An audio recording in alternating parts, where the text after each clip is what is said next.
This is the video review for Transformers Beast Wars Transmetal Depth Charge. Depth Charge is a Transmetal manta ray, and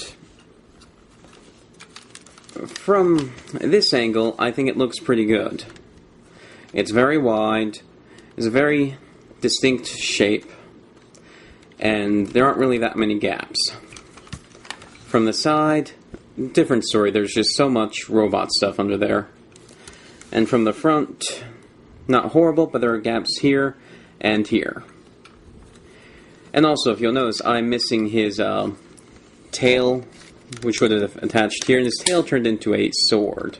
Yeah, popped off, and a little handle that flipped around. And I'm also missing his little shark gun, the two missiles that came with it, and the pizzas for the gimmick where he pushed this down and he shoots yellow discs out of his chest. I'm missing those. I got this a long time ago, back when I was a little kid. I wanted this thing so much back then because honestly it is a cool looking figure in both modes, but I have to say, as I've grown up, I'm not quite sure I like this figure anymore. Not because his design's bad or the idea behind him is bad. Well, no, not that his aesthetics are bad or that the ideas are bad, but I think his design has some fairly weak areas. To access his Transmetal mode, I'm not quite sure exactly how it's meant to be done, but basically you take these wings off and rotate them about like this, and he flies. It's not very convincing.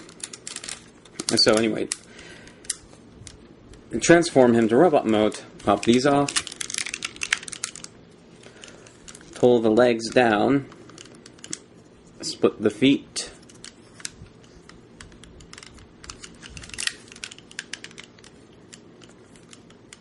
and I do like how the legs go up there to form the manta ray head, especially how it covers up the chest manta ray.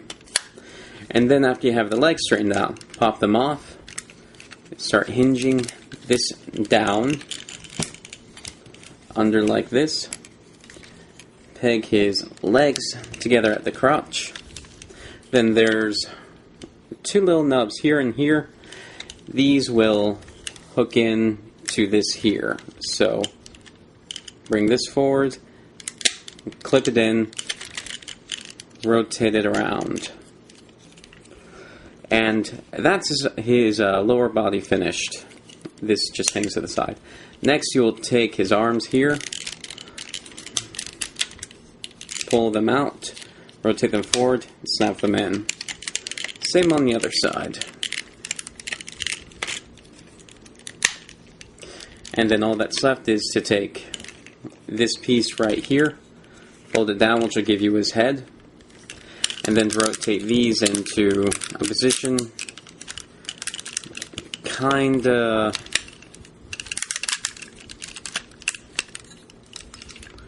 like this.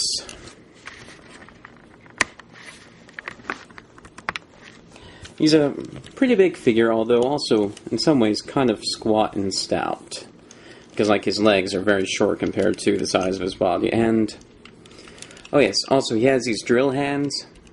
If you fold this piece here down, which actually that's not pinned in, that's just one of those clip-on joints.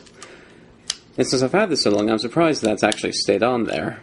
Especially since a lot of more modern figures, those things come off pretty easily. So Beast Wars did have some pretty nice quality control. And also what's nice is that for how old this figure is, I haven't noticed any chrome flaking, so he does have sturdy chrome, or vacuumized metal. And yeah, this is his robot mode. I think it looks pretty good. I especially like his head sculpt, but the thing is, he falls over very easily. He's very back heavy. The heels, they should help him balance more, but the only way you can get him to balance is if he's hunched way over, which from the front doesn't look that bad. At least from where I'm sitting. Where the camera is, it's kind of bad, but the problem is just that he has these big, giant wings. They're separated from his body by this. And, like, if he didn't have the chest shooter gimmick, maybe this could have slid in more and that would have helped these issues. And if I had the shotgun, which would have pegged in right here when he isn't holding it, and the tail, it would be even worse. It's just so much back kibble.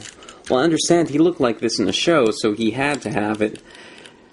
I mean, I wish he could have maybe made it smaller, more stylized, fold up more, come closer to his back, just something so it's not quite so much on his back. And that really does limit his ability to pose, because also since he has no thigh swivel,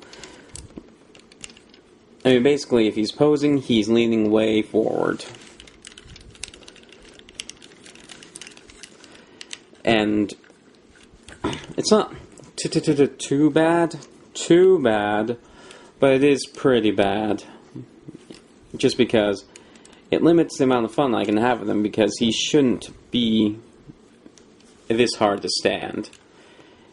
More time should have gone into his design, because, like, see, this is a fairly, should be a fairly solid pose. Most figures should be able to hold a pose like this.